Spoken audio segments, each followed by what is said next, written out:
is Shuf'ah. Shuf'ah derived from the word shaf, which means partner.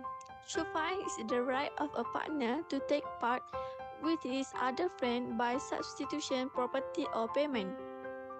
In Islamic law, al-shufa'ah grants the co-owner of undivided share in a property the exclusive right to buy the share of other co-owner before outsider can be offered the shares. The pillars of Shuf'ah. Firstly, Shafi', people whom take, which is who has the privilege of forcibly buying. Next, Mashfu', something taken or bought forcibly. Lastly, Mashfu' minhu, the owner of goods taken from him with new onion. Condition of Shuf'ah. First, the ownership and rights of the first partner to the part involved have been fully discharged. When a partner sells his share to another party other than his partner by stating that he can perform khiyar, Shuf'ah cannot be claimed during the khiyar period. This is because during this period, the property sold has not been fully released from the seller's property. After the khiyar period expires and no one can sell it, then the sale is perfect. At that time, only Shuf'ah was allowed.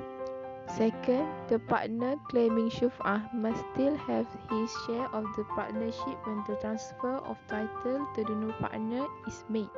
Third, Shafi did not show any reaction that he did not want to claim the right of Shuf'ah. For example, he expressed his concern to the transfer of title to a new partner, or he does something, whether in the form of conversation, deed, or silence, that shows that he does not want to claim the right of Shuf'ah. The wisdom of Shuf'ah. Muslims are trying Shuf'ah to prevent wars and avoid hostilities. Because of the ownership of Shafi'i from other people's purchases will prevent anybody from others who have just joined.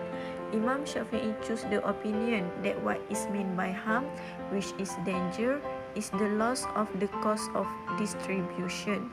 Some scholars think the goal of progress is a federalist. The definition of al-ghasbu.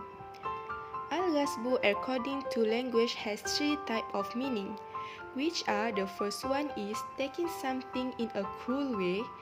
The second one, al-ghasbu, means taking something secretly from its storage place is called thief.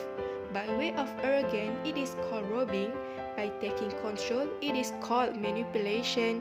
And taking the goods entrusted is called treason.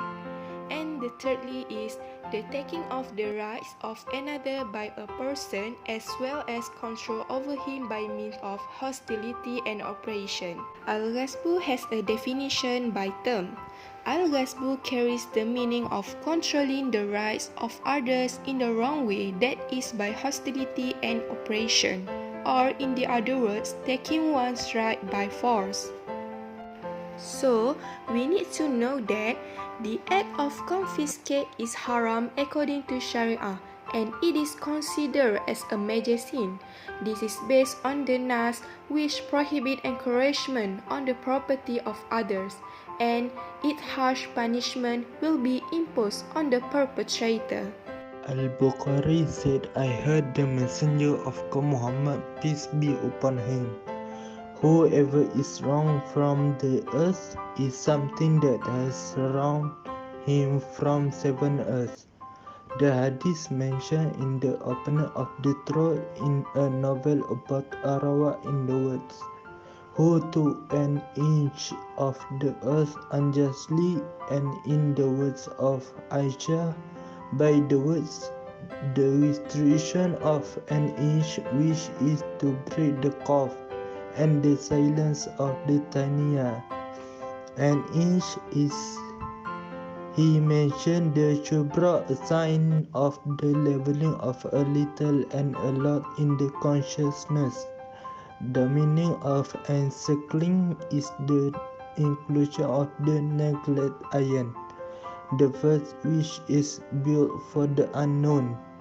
In Arawa's novel, he is surrounded on the day of resurrection by opening the views and the way they are housed. There was a two type of al-ghasbu.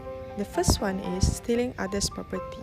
So by right, for those who commit al-ghasbu must repent to Allah subhanahu wa ta'ala and return the ghasbu goods to the right owner and apologize to him. And the second type of al-ghasbu is a plant a crop or build a building on unnamed land. And according to the Sharia law, the crop must be uprooted at the first place and the build must be demolished. The conclusion of al-ghasbu. To conclude, the perpetrator of ghasbu, which are the hijacker, is obligated to return the stolen item according to his circumstance.